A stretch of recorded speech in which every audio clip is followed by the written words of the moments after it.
Yung ating presidente, pinagatin niya. Parang hindi siya may kulong, may tako. Sabi naman, hindi mawari ko ang itsura natin eh. Pero yung iba naman mga tao dyan, o ibang ginagawa ko sa kanan, mas gugol sa palilang maging masama. Tapos kapatid ng tao na walang kialam. Mas malaga nila na sarili nila kapakunan kaya sarili ng tao. Bali niya, maraming matay kaysa sa kanila. Basta malaga sila ang makikilatan sa pira de bali. Magpakapuso, magyayabang. Maninira, puro na sila din na hanggang may gulat ng mga tao.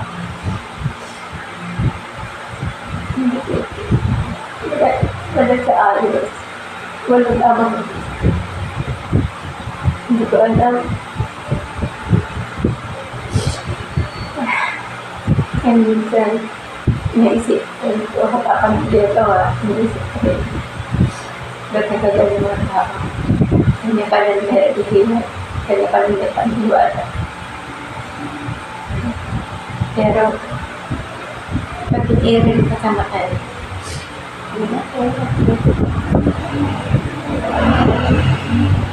mas masaya kasi ng lahat na tao, malaki. Doon sinabi ng kaya, ang babaw kaya nila. Hindi nila na naisip na ang gagawin na ang kasamaan. Nadadami ko sila sa mga tao. Tapos na talagang sa mga pinaglilim lang, pinag-auto-auto. Sila ito mga taong mahilig ito. Kaya ang masasabi ko lang sa mga taong nagsasalita at nagsasabi sa akin sa presidente na nangunguto yung ating original na presidente at nagpapasakot lahat naman. Ito lang yung case. Kailanman hindi nangunguto ang mga Marcos. Walang mga lahing ng Marcos na nangunguto. Kung mayroon man, kayo yun.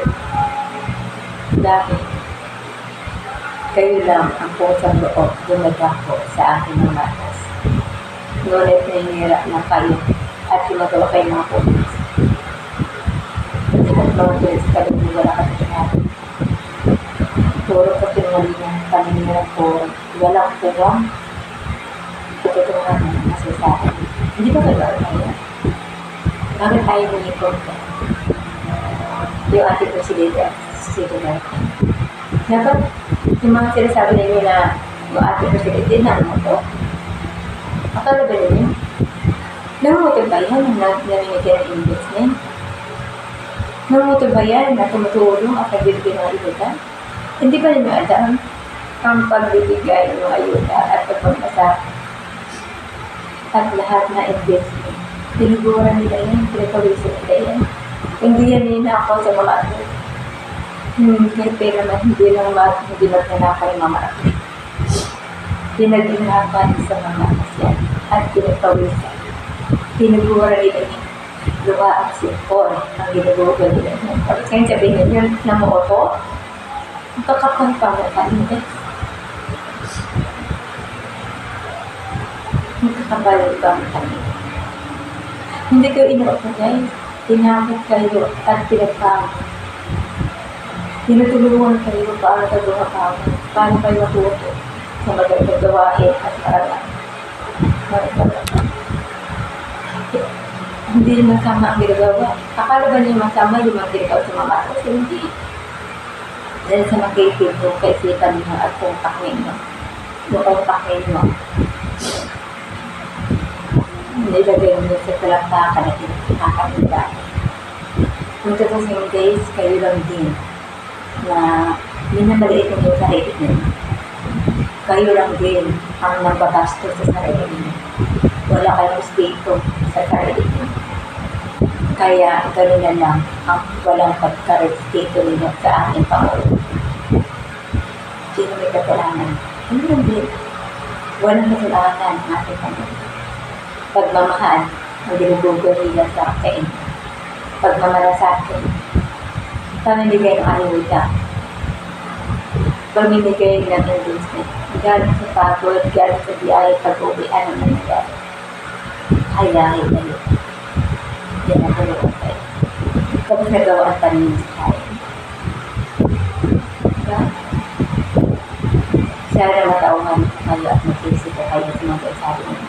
Ang dami na nagdamay at ako na nahirapan din sa mga ugali niyo. Hindi, wala mamarkos na naman ko. Ang mga Marcos, nag-a-active at pinatawag kayo, pinudyogan yung siyang pagkakatawa. Ito ay bastos at hindi kayo respeto sa sarili niyo. Bakit? Wala kayo ng respeto sa sarili niyo.